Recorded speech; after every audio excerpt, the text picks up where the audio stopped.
ng hulaan. Narito na ang Ulo ng mga balita!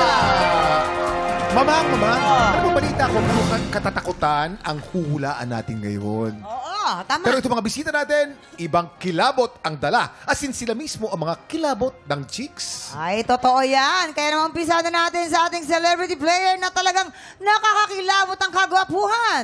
Papasukin na natin si Yasser Marta! Sheesh!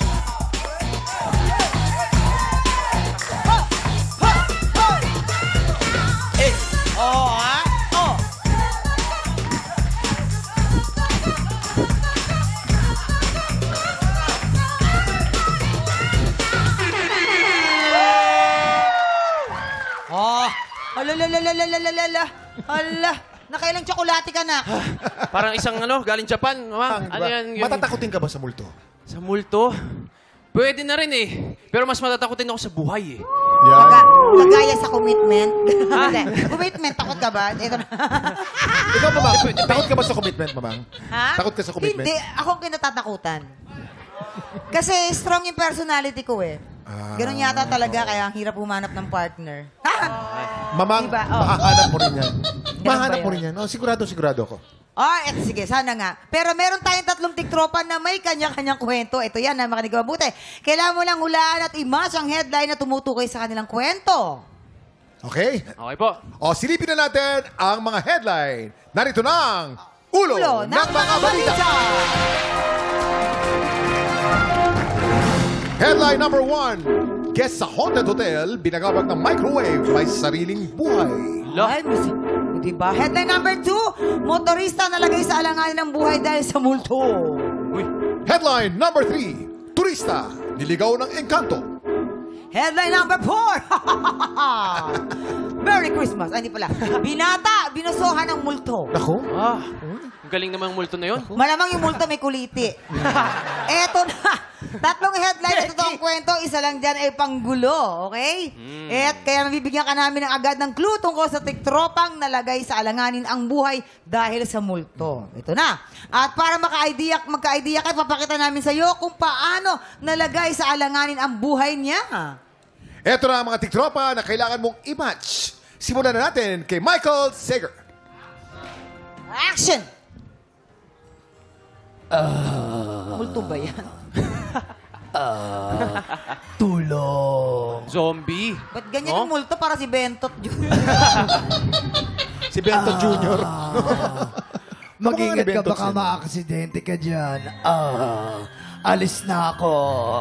Yung multo Pala nagbababala. yun!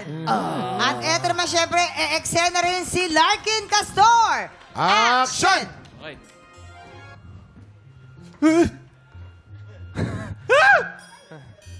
Ay, ang cute. Cut! TikTok. Galing. Nag-TikTok ano. At hindi rin magpapahuli si Christopher Martin. Action!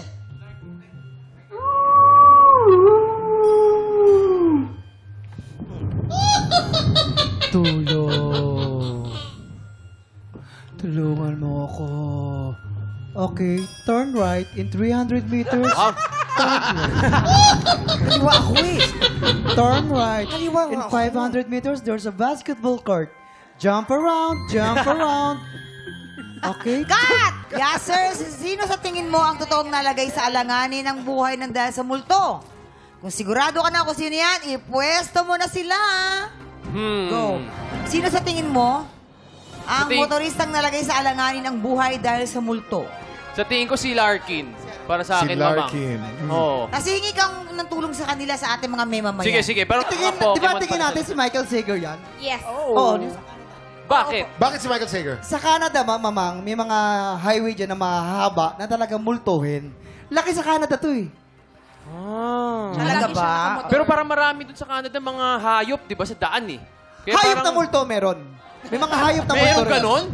Ay, yung mga kasama ko, Alex. tanongin natin. Okay, yes, tanongin mo. Dito muna kayo, Yes, si chocolate. Humpy Dumpy, tanungin mo. Si Pika to, si Pika. Si Pika tsaka si Chu. Okay, Pika.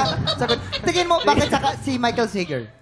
Ay kasi, marami naman talaga dito na daanan ng mga, sa Canada na daanan ng multo, ganyan. Eh syempre, pag naligaw ka, kailangan mong magpalit ng damit para makabalik ka sa pinuntahan mo. Ikaw naman, Ay, Chul. ay, Ikaw naman, ay, Chul. Jason. Tanongin mo ah. naman si Rosmar. Ayan, yung katabi niya. Si Rosmar. Biglang may pares pala. Actually, nakikita po natin yan sa Instagram ni Ayan, Michael. siyempre. Naistorya. Na nagmamotor talaga siya lagi. Okay, so, Talaga? Yaser, sino sa tingin mo ang motoristang nalagay sa alanganin ng buhay ng dahil sa multo? Pina-follow ko to si Michael parang sa Instagram niya. Oh, Pero, Pwesto mo na, go. Akin si Larkin talaga. Larkin, doon ka sa Firm pangalawang talaga ako sa decision podium. ko. Sa Dahil saka pangalawa. close yung dalawang yan eh. Kilala mo talaga si Yan, Larkin. sa eh. pangalawa. Oh, si Michael, How oh, about si Michael? Ano sa tingin mo ang kwento niya? Para sa akin si Michael dun sa binosohan ng multo. Nako! Ay, kailan mo naman sabi? Hindi Hindi Hindi mo atang nasabi. pinasohan ng Pwede.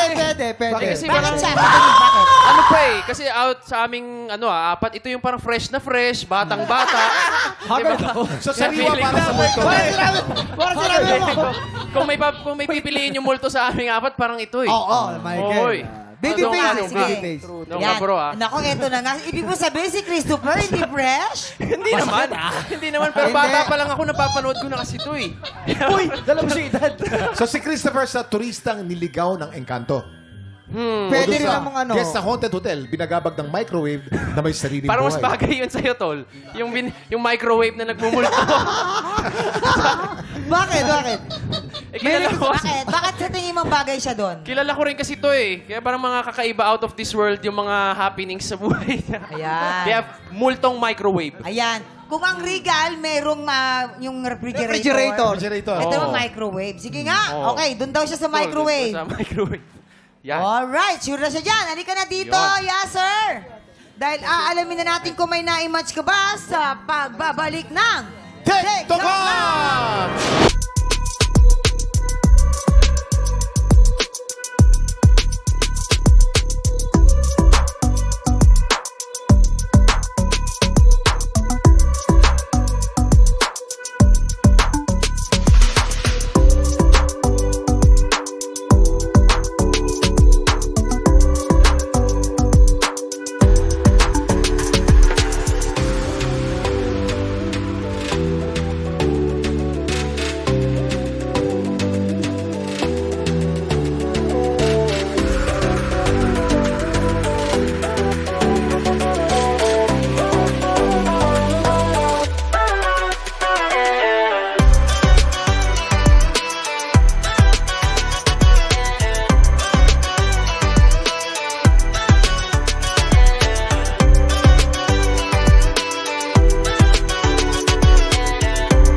Tiktropa, pinanood mo hanggang sa dulo itong video na ito?